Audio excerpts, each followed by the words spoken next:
Hi, in my last video I showed how we could control the noodler using the sequencer on the digitone to send MIDI controls and animate the pad and motif positions. In this video what I want to do is show how to make the same effect achievable but using the built-in modulation matrix on the noodler, which is these options here. When we press menu we can access the modulation matrix. This means you can build in a lot of dynamic movement in your sounds and in the chords you're playing, which creates a much more interesting outcome, I think.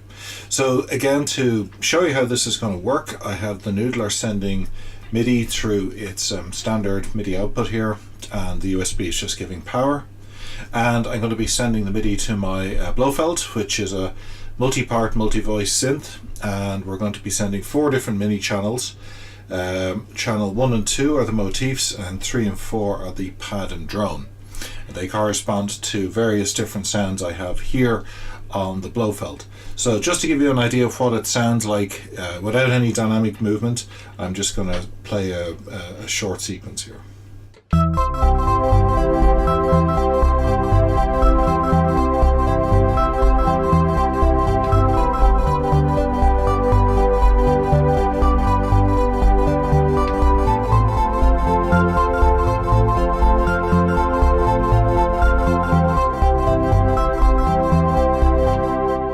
Okay, so that's nice, nice chord progression, nice motif playing, but there's not a lot going on there. So let's actually look at using the mod matrix to add some dynamic movement and make this a whole lot more interesting. Now let's look at how we're going to configure the modulation matrix on the noodler. Now the mod matrix is composed of 2 different things. One is a menu. When you press menu and you press this button 1, 2, where you choose where you want to send the modulation amounts to. So do you want to modulate pad position or pad range, and you can choose the parameters that how much of that pad position is going to be affected by the modulation source. If you press LFO config, this button here, this lets you actually configure the modulation sources. So one sends where you're going to send the modulation source to, and this side is how the modulation source is actually configured. And by default, you see here the first modulation source is LFO1. It's a sine wave, which is bipolar, so it swings both above and below kind of the midpoint that you set, and it's got a 5-second cycle, which is pretty long. But let's see what happens when we apply it to our pad. So if we go over here, turn the knob, choose the modulation source, we can see now we've chosen LFO1 that says bipolar there. Press pad. And straight away we can see and hear the pad is moving. It's moving quite quickly. As you can see, it's going up and down and up and down. And creates a nice effect. Now we might decide that, hang on a second, that's a bit too fast. So we go back in over here, we can dial back, go faster or slower, say 10 seconds. Now it's going half the speed, it's taking twice as long to cover the same range.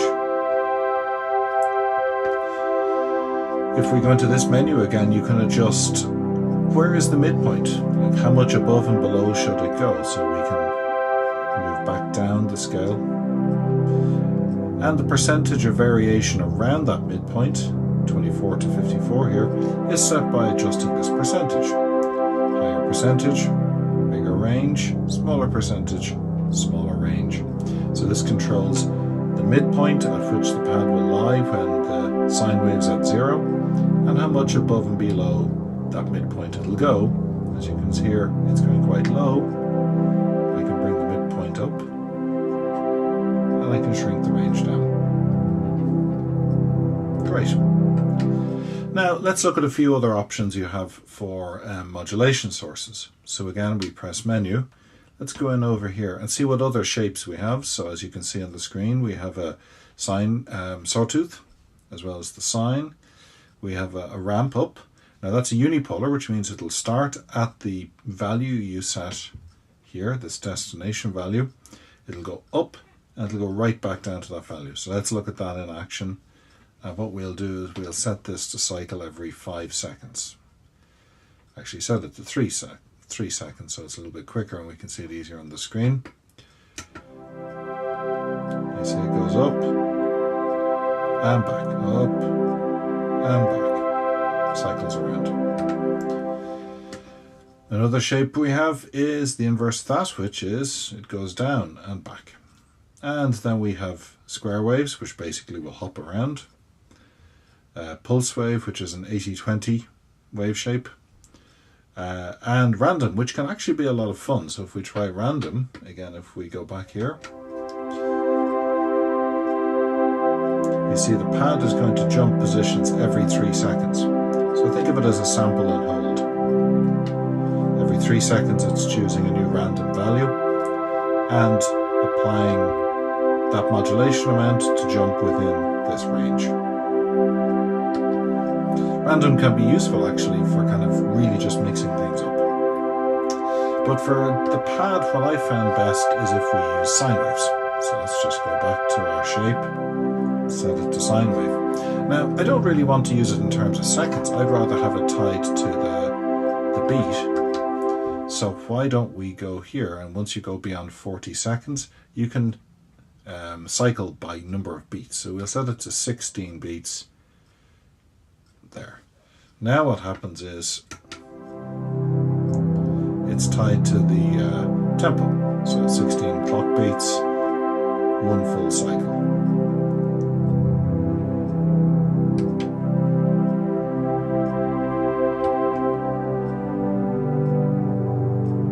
So we've already got a nice bit of movement going on there. That's nice. Okay. What else can we do with these modulation matrices to add a little bit of variety? Well, let's see what happens if we want to modulate the motif positions. So this button here gives us motif 1. And again, for motif 1, we're going to modulate 2 things. The position, so it'll go up and down and up and down, and also the pattern length. It'll increase and decrease in size. So for this, let's choose LFO2. And again, LFO2. Now I'm going to go in here and I'm going to adjust what LFO2 is. I think sine wave again works best. And I might actually have this one cycle every 4 seconds just to see what that is like. And that's the pad. We go into motif 1 and we're going to adjust the modulation amounts, and let's see what we get.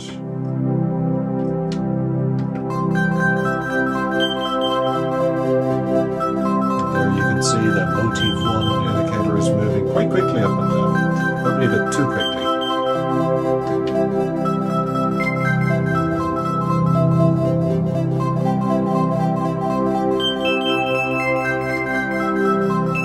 There, that feels a bit better.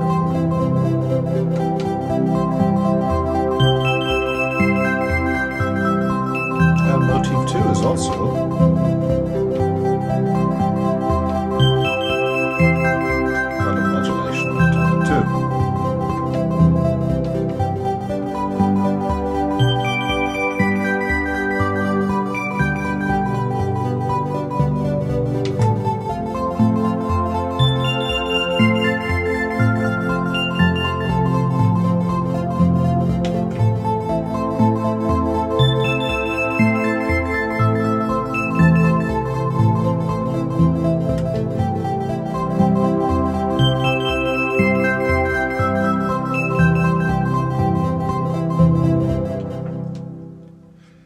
really interesting dynamic effects, creates a lot of movement with very, very little work.